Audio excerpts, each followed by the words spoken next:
Yes, sir. Why do you have to do this right here on our campus? Why don't you go somewhere else? Because I've been invited here by a group of University of Florida students called InterVarsity Christian Fellowship. These students have invited me here. That's why I'm here. All right, but I mean, you're not always, that doesn't necessarily mean you're appreciated. Oh, I'm well aware of the fact that certain people don't appreciate me. I hope you're aware of the fact that certain people don't appreciate you. That doesn't mean we're going to be quiet, right?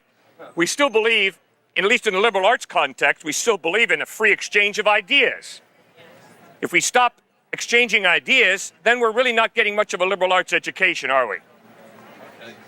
So I certainly hope you support free speech. I don't see how you can combine intelligence and faith.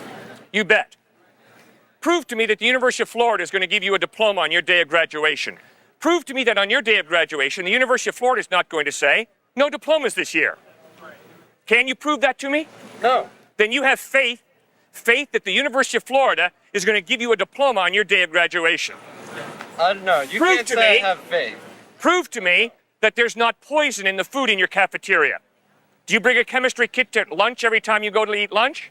I doubt it. Prove to me that the medicine in the bottle that the pharmacist gives you is not cyanide-laced. Prove to me that when you're approaching a green light, the car coming the other way is going to stop at the red light. It's not going to smash into you. Prove to me that everything you believe in isn't a bunch of Well, obviously, what I'm trying to show you, sir, is we all have faith. And for you to stand out here and appear like you prove everything in your life, you're lying to yourself, you're lying to me. You don't prove everything, neither do that I. I haven't made. Pardon? You aren't making any arguments. I That's the never, point. yeah, I haven't made any argument. Yes. You're trying to say that I You're have challenging me and saying faith involves no intelligent thought. It simply involves blindly believing. The evidence is we all have faith. None of us can prove that what we're living for is true. What I'm trying to say is everything that you know has been derived from a book that was written by man, as are all books.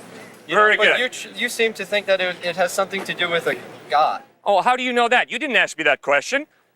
Come on, now be open-minded. Don't stereotype me. I don't stereotype you. Well, you're a religious man, so I know that you had to have gotten your... Oh, I see. So all religious people are the same.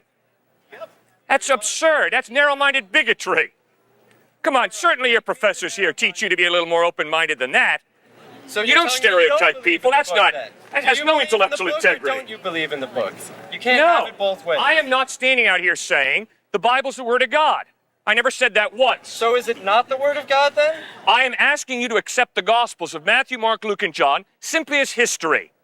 Read Matthew, Mark, Luke, and John simply as history and ask yourself, does the historical evidence point to Christ being a quack? If it does, reject him. Or does the historical evidence point to Christ being reliable? If it does,